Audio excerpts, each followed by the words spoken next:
আমরা কি মুসলমান? আমরা মুসলমান আলহামদুলিল্লাহ, আলহামদুলিল্লাহ। হ্যাঁ, আমরা মুসলমান। যদি ফজরের নামাজ না পড়ে মুসলমান থাকা যায় তখন আমরা মুসলমান। যদি শুক্রবারে 8 দিনে 2 রাকাত নামাজ পড়ে থাকা যায় তাহলে আমরা মুসলমান।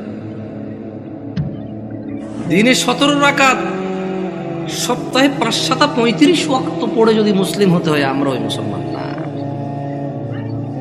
ওই ইসলাম অনেক কঠিন। একটু বাচ্চা কাচ্চাগুলোকে যদি একটু শান্ত হতে বলা যায়, তবে কেউ ধমক দেওয়ার দরকার নয়। ছোট ভাই শোনো, তোমরা হ্যালো, ছোট ভাই তোমাদেরকে বলছি, এই ছোট ভাই তোমরা এইভাবে চিল্লাচিল্লি করিও না, কেমন?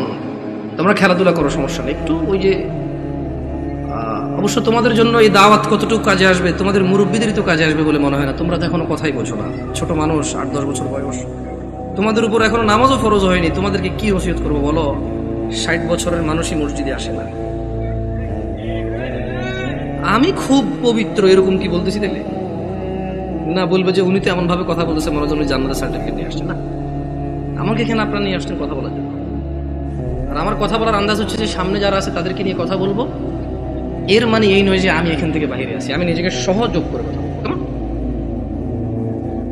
নয়াপাড়ার মানুষ, শুকরিয়া আদায় করো যে তোমরা মুসলমানের ঘরে জন্ম হয়েছ। আলহামদুলিল্লাহ। আজকে এখানে যেই ন্যায় এবং অন্যায়ের বিষয় আলোচনা হবে তা প্রত্যেকটা মানুষের জন্য প্রয়োজনীয়, অত্যন্ত জরুরি। কিন্তু তোমরা মুসলিমের ঘরে হওয়ার কারণে চিন্তা করেছো আমরা মুসলমান ওয়াজে যাব, যে অন্য কোনো ধর্মের কারো ঘরে হয়েছে সেখানে আজকে আসেনি। তোমরা শুকরিয়া আদায় করো যে তোমরা মুসলিম হয়েছো, তোমাদের এই মন মানসিকতা হয়েছে এখানে এসেছো। নয়াপাড়ার মানুষ, তোমরা কি মুসলমান হয়ে মরতে চাও? একটা পরামর্শ দিবে, শুনবে? দেখো, আমার এখনো দাড়ি পাকে নাই, আমার জুব্বও বেশি ঢিলে ঢালা না। যেহেতু আমি চিকন চাকন মানুষ, বেশি ঢোলা ঢালা জিব্বা পড়তে হয় নাই। আমার বয়সটা খুব বেশি, তবে মরার বয়স হয়ে গেছে আলহামদুলিল্লাহ। যেদিন যে জন্ম নেই ওই দিন তার মরার বয়স হয়ে গেছে। মানে যে বাচ্চা এই মাত্র ভূমিষ্ঠ হলো জীবিত, তার মরার বয়স হয়ে গেছে। বুঝছে না? বুঝে নাই? সেই হিসেবে আমারও মরার বয়স হয়ে গেছে, কম হয়নি বয়স। তবে একেবারেই মুরব্বী বয়স এখনো হয়নি, হয়েছে। যদি কেউ তোমাদেরকে বলে তোমরা শুধু শুক্রবারের নামাজ আদায় করে মুসলিম হয়ে আল্লাহর সামনে দাঁড়ানোর পরে আল্লাহ এটা গ্রহণ করবে, সে তোমাকে ভুল শিক্ষা দিচ্ছে। আমি মানুষ, বয়সে কম হতে পারি, শারীরিকভাবে অত উঁচা লম্বা নই আমি। আল্লাহ আমাকে যেরকম করেছে অনেক সুন্দর করেছেন আলহামদুলিল্লাহ। আমি আমার কদ কাঠি নিয়ে সন্তুষ্ট আছি আলহামদুলিল্লাহ। ও নয়াপাড়ার মানুষ, মহিলা এবং পুরুষ, এই পৃথিবীর সকল মুহাদ্দিস, মুফাসসির, মুআল্লিম, হাকিম, আল্লামা, হাজি, মুন্সি, গাজী, হুজুর, শায়খ, সব যদি এক জায়গায় করো আর যদি ফতোয়া নাও শুধু জুমা পড়ি মুসলিম, ওই ফতোয়া ভুল। আমি ফতোয়া দেই না এটা ঠিক, তবে ওই ফতোয়া ভুল, এটা আমি ক্লেম করতেছি। এটা আমি নিজস্ব দায়ভার নিয়ে বলতেছি। কারণ রাসূলুল্লাহ সাল্লাল্লাহু আলাইহি ওয়াসাল্লাম বলেছে, নিশ্চয় কুফরি এবং শিরকি আর ঈমানের মধ্যে পার্থক্য হচ্ছে নামাজ। যে নামাজ আদায় করে সে মুমিন, যে নামাজ আদায় করে না সে শিরক করলো, কুফরি করলো, সে জুলুম করলো। তো নামাজ কি শুধু শুক্রবারে মুসলমানদের প্রতি? নামাজ দিনে 5 ওয়াক্ত। মুরব্বী, এই কেউ ক্যামেরা ঘুরানোর দরকার নাই। ইউটিউবাররা একটু বেশি টাকা পয়সা কামানোর জন্য মানুষের ইজ্জত সম্মানের চিন্তা করে না, যেমনি সামনে থাকে। মুরব্বী, জোহরের নামাজ কয় রাকাত? আপনি জোহরের নামাজ কয় রাকাত? বসেন, সমস্যা নেই। জোহরের নামাজ কয় রাকাত? 12 রাকাত। জোহরের নামাজ কত রাকাত পেলাম আমরা? আসর নামাজ 4 রাকাত। মাগরিব 7 না 5? বুঝে দেখেন, 5। দেখ, আমার এলাকায় 7 চলে। না আমি বুঝাই দিব কেমনে? এই আপনার বিরক্ত হচ্ছেন না তো? একটু ওদেরকে একটু জায়গা, ভাই আপনি চলে আসেন, কেমন মেহমান আসছি, যদি দাঁড়ায় দাঁড়ায় আপ্যায়ন করেন বলবো যে গেছি গাজীপুরে, কি অভদ্র এলাকা রে ভাই, এসব দাঁড়ায় আছে না। যদি জায়গার সমস্যা হয় তাহলে অসুবিধা নাই। দেখছেন এমন পাম দিছি না, বসে উপায় নেই আপনাদের। আসেন চলে আসেন, এটা ভদ্রতা, এটা সাধারণ ভদ্রতা যে আপনারা বসবেন। কেমন মানে যখন কেউ কথা বলে আপনারা যখন বসবেন ওর কথা বলার মানে স্পৃহা বাড়ে। আর ঈশান নামাজ কয় রাকাত মুরব্বি? ঈশান নামাজ কয় রাকাত? অসুবিধা নেই, আপনি বলেন, অসুবিধা নেই। এশা এশা এশার নামাজ কয় রাকাত? এশা এশা সালাতুল ইশা, ঈশার নামাজ কয় রাকাত? আরে আমাদের এদিকে তো 15 চলে, আপনাদের এদিকে কত? 9। দেখছেন, মনে কিছু করেন না। আমি আজকে বক্তব্য দিচ্ছি এখানে আল্লাহর কসম, আমার এই সময় থেকে আমি যে কথাগুলো বলবো আগামী 5 মিনিট, আমি শুধু বেনামাজি করে উদ্দেশ্য করে বলবো। কাকে উদ্দেশ্য করে বলবো? নামাজিরা নিজের উপরে নিয়েন না।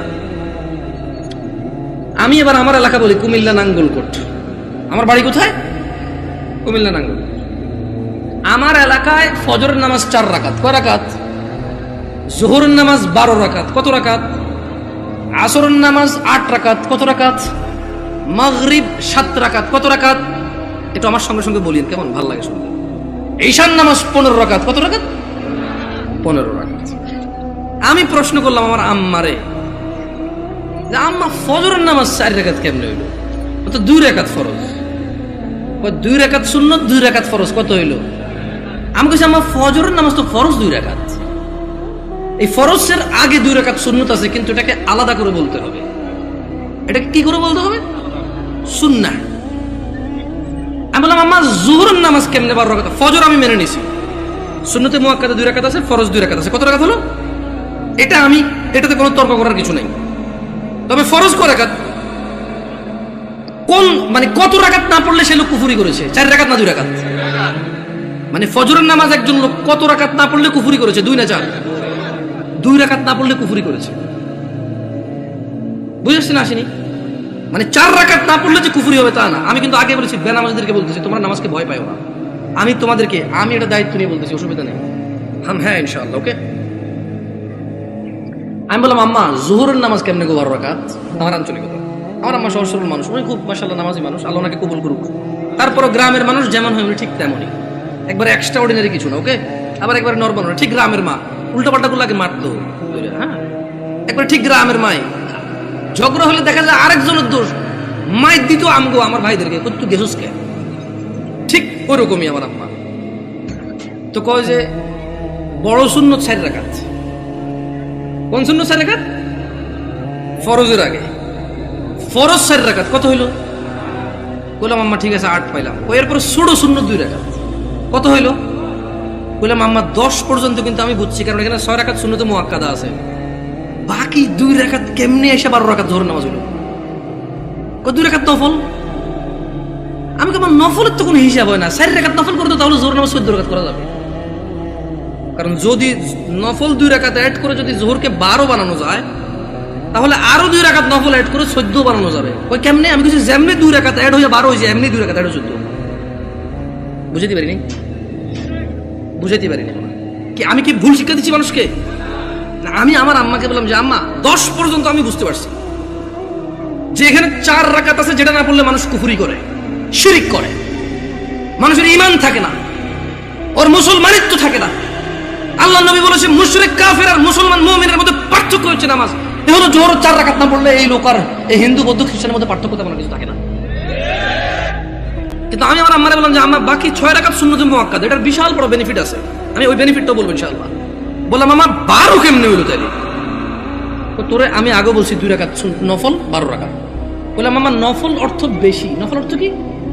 আরবিতে নওয়াফিল বলে, জিয়াদা বলে। কি বলে? এই গাজীপুরে কেউ বিদেশি দেশ থাকে, সৌদি আরব, দুবাই, ওমান, কুয়েত, এগুলো থাকে। আমাদের এদিকে প্রচুর প্রবাসী আছে, ওরা আরবি বোঝে। আছে কেউ এখানে প্রবাসী? زيادة أنت معلوم زيادة يا أخي، معلوم زيادة، ها تدري وش المعنى زيادة؟ زيادة يعني زيادة، ها زيادة। তাহলে আরবিতে নওয়াফিল বা জিয়াদা, নওয়াফিল বা জিয়াদা বলা হয় কাকে? বেশি কি। আচ্ছা, নফলের কি কোনো সময় অথবা রাকাত নির্ধারণ আছে ইসলামে, নাকি যখন খুশি কয় রাকাত? দুই দুই দুই দুই যত খুশি, মাকরু ওয়াক্ত ছাড়া যখন খুশি। Right or wrong? আমি বললাম আম্মা তাহলে তো এটা তো মানুষের উপরে, হ্যাঁ নফল পড়বে কেন? যে লোক ফরজ নামাজ পড়েনি তার নফলগুলো আল্লাহ তাআলা কিয়ামতে যদি ওর নামাজে ঘাটতি থাকে ইনশাআল্লাহ ফরজের জায়গায় আনবে।